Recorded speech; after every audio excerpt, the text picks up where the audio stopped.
Are you feeling something isn't quite aligned with the way you previously imagined your life?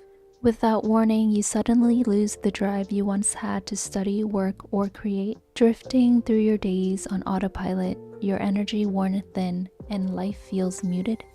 There is no excitement, no growth. Perhaps beneath the surface, there's a quiet truth you're actually avoiding. Well, if that sounds familiar, you may be experiencing what is called a rut. A rut is defined as a habit or pattern of behavior that has become stale, unproductive, and hard to break. But here's the good news. It doesn't mean you're broken, lazy, or that you're failing. And you're definitely not alone. It just means that you're human. Life is cyclical, and what you're going through will be temporary. In fact, this moment could be the perfect opportunity to reshape your life and to step fully into the one you dare to live. Hi there.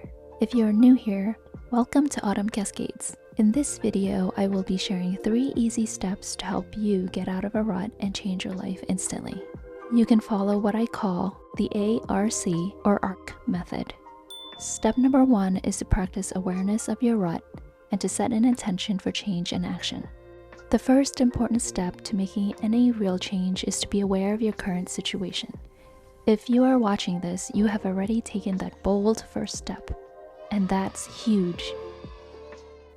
Now, take a moment to honor the journey that brought you here and the strength of your present. But don't dwell on that or get caught up in extreme thinking. For years, I went through many rut phases, whether that was during uni when I felt lost on what career path to pursue, to suffering from severe burnout during my doctorate program, and then even after landing a dream job at a national organization.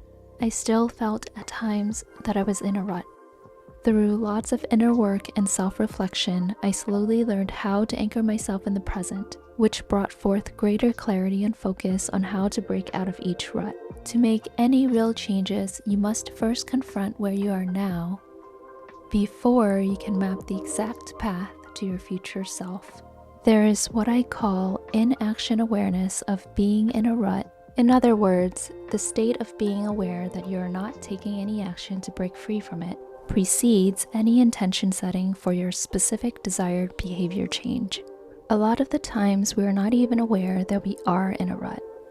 This step is the first step necessary to set the change in motion. To avoid feeling overwhelmed, you can start with small shifts in your routine by setting a clear intention for change. For example, instead of saying you want to do XYZ, write down your specific goal and set a deadline for when you want to achieve your objective of XYZ. You also want to track and reevaluate your progress regularly. For example, whether that's every week, monthly, or even quarterly. These small shifts will interfere with your autopilot mode and will help your brain develop new patterns of thinking.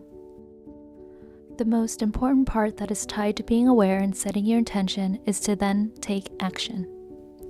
Without taking any action, you will remain where you are, that is, feeling stuck. Although it is natural to have doubts and fears creep in, it is just your monkey mind on overdrive, and that's okay. Fully allow yourself to trust the process as much as you can. And in that process, I will leave you with a line that may inspire anyone going through a similar rut phase in life, which is taken from a memoir by Pek Se-hee. I want to focus on the parts that are changing and to keep hoping there will come a day where we can all feel good about ourselves regardless of modifiers.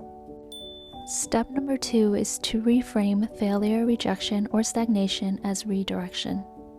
Sometimes, the reason we are in a rut is that we internally feel that we are a failure or fear being rejected by something or someone, or that we face stagnation where we no longer find what we are doing fulfilling, which was the case for me personally. However, each of these things can often be a blessing in disguise and a sign for redirection in your life. They can offer you a unique opportunity to experiment and explore new paths. As they say, the world is your oyster, brimming with hidden possibilities waiting to be discovered. Many aspects of life are beyond our control, but focusing on what you can control and how you respond is the starting point. This approach is useful when dealing with, for example, a job rejection or navigating challenges in your interpersonal relationships.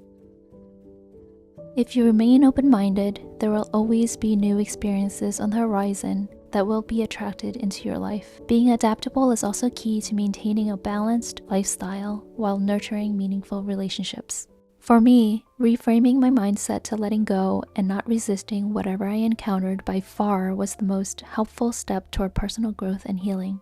The term failure has such a negative connotation, but if you stop and really think about it, it can be defined as the omission of occurrence or performance, or a state of inability to perform a duty or expected action, which simply means something you expect to happen doesn't take place, whether that's due to your own doing or external factors. For anyone who has taken a probability and statistics course, it is an entirely natural possibility to fail, but what ends up happening is that most people tie failure to their self-worth, which shouldn't be the case. As a society, I oftentimes feel we do not normalize failure enough as a part of the living experience. Even before posting this video, I had to override my subconscious thought of failure and the idea of what if no one watches? However, I was actively aware of that thought arising and posted this video anyway. Because even if a single person watches, that's already a win. And even if no one does, I have eliminated the doubt of all the what ifs had I not posted.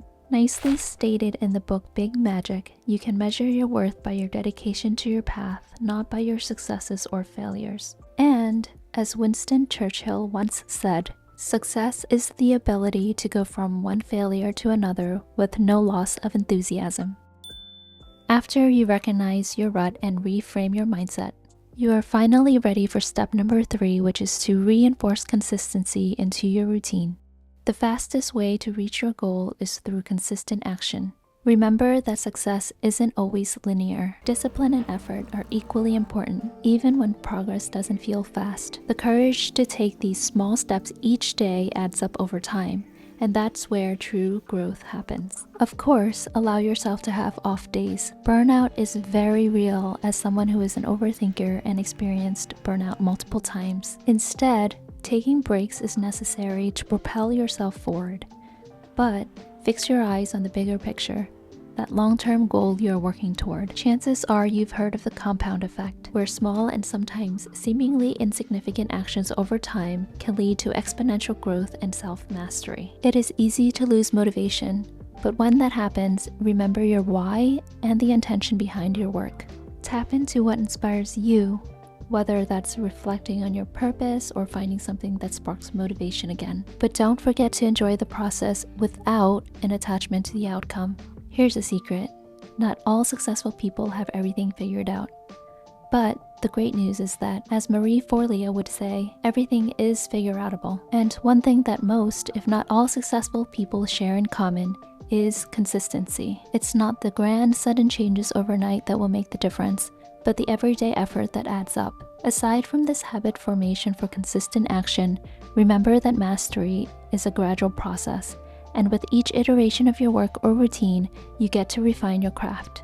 And of course, lower your expectation. Sometimes the most powerful thing is to take the pressure off and focus only on showing up.